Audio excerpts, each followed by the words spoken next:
If there's any game infamous for being just utterly abstract, it's most definitely LSD Dream Emulator. Now, there are plenty of people who try to understand and talk about the deeper meanings of all this, and there are some, however, I'm here to talk about something else. Today, I want to talk about the fact that I believe this game is truly the best way to describe dreams. Nonsensical and utterly confusing, but sometimes they mean something.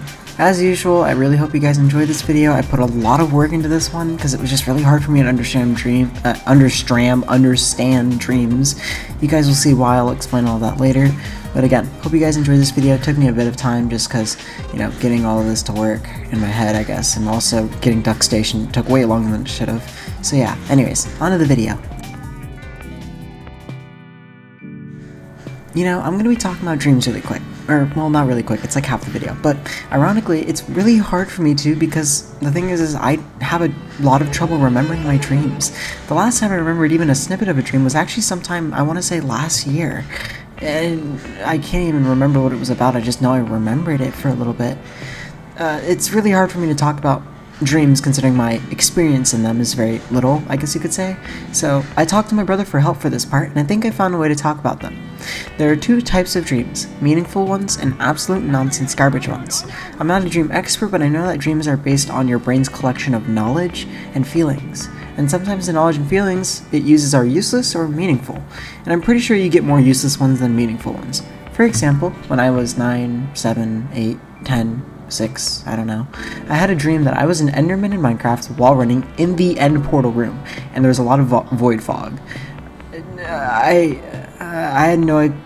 don't know why I had a dream like that, and I'm gonna be straight, I don't think it had a meaning, but, I think it's because I think I had a dream like that because I liked parkour and liked Minecraft, so my brain put the two together, and it was low-key kind of mid and underwhelming, so yeah.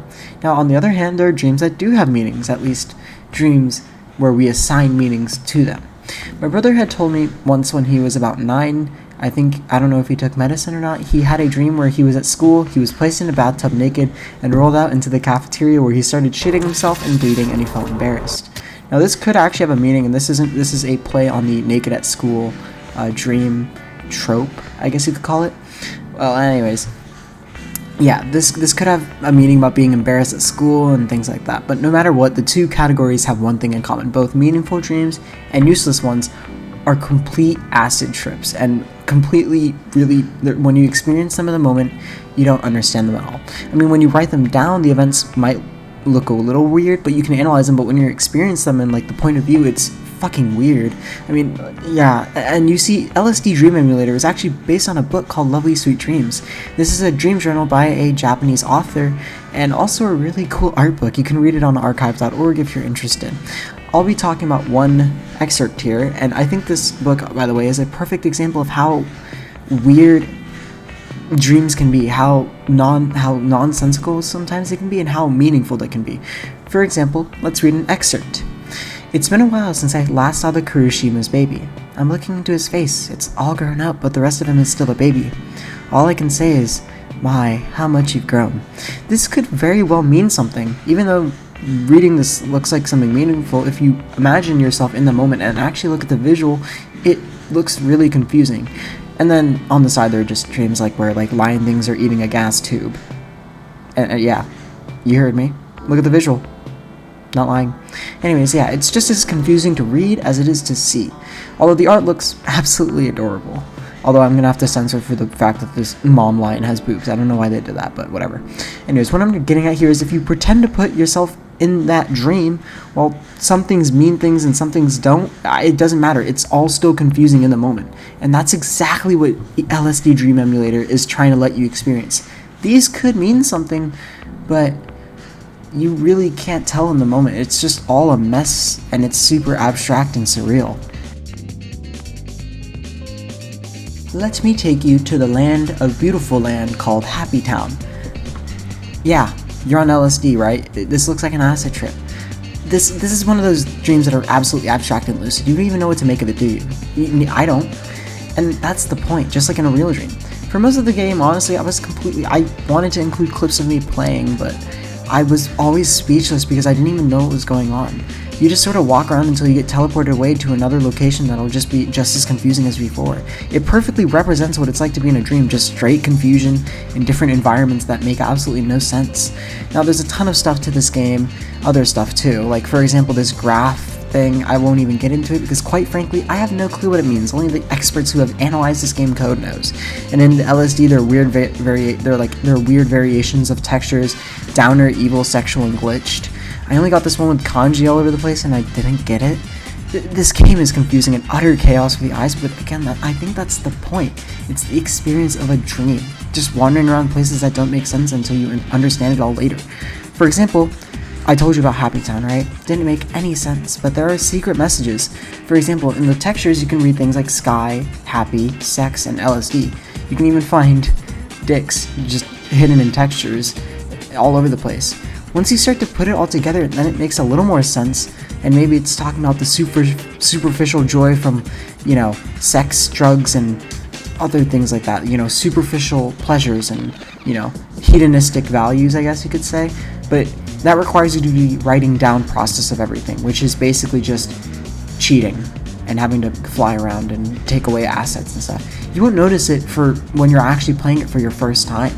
Sometimes these places are garbage and sometimes they aren't garbage, like Monument Park, which I don't even get at all, and some that are meaningful, like the Violence District / town, I think. It's based on the translation. And, you know, this one makes more sense when you read the related dream from the book that I was mentioning, whatever it was called. I didn't write it down here.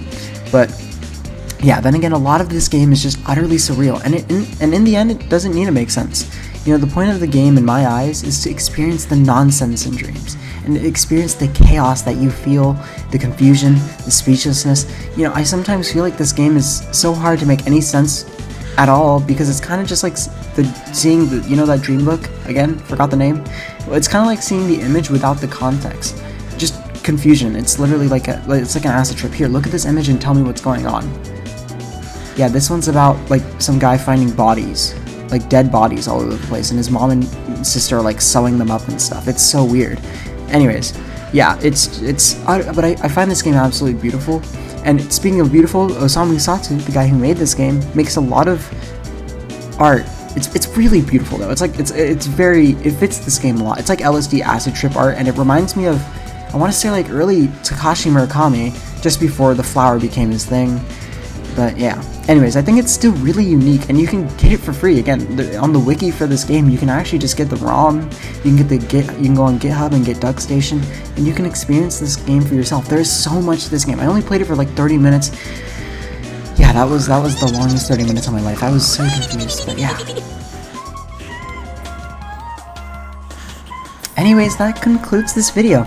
I guess I'd just like to end, before I end this though, I do want to say, I'm not terminally online. For whatever reason, by literally pure chance, whenever I go on YouTube to just watch a video or something, I check my notifications because that little bell thing always bothers me. I don't like it getting to the 9+ stage, and somehow, every time I check it, I always get someone commenting within the past hour. And I love comments. I love to respond to your guys' comments. I love it. It's so much fun because I just love the fact that you guys are enjoying my videos. I just hate the fact that it looks like I'm terminally online because I keep responding within like a few minutes of you guys. So please don't look at me like I'm someone who's constantly looking at the comment section. It's just a really weird coincidence. Anyways, see you guys.